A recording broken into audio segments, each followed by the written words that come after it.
إن ربك يعلم أنك تقوم أدنى من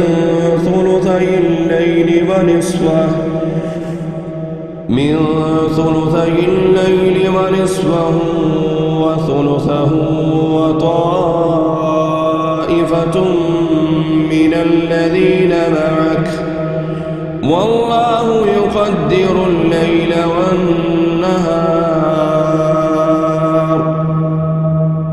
علم أن لن تحصوه فتاب عليكم فاقرؤوا ما تيسر من القرآن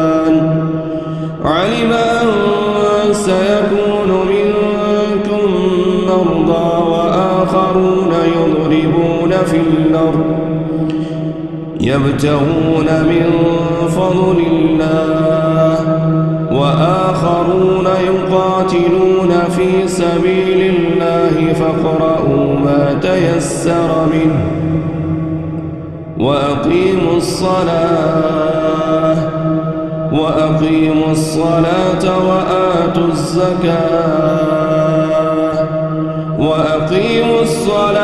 وآتوا الزكاة وأقرضوا الله قرضا حسنا وما تقدموا لأنفسكم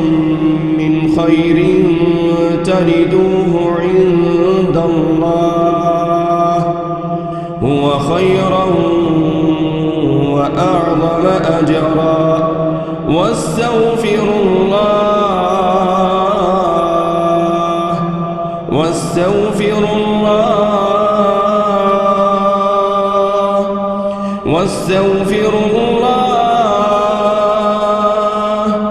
إن الله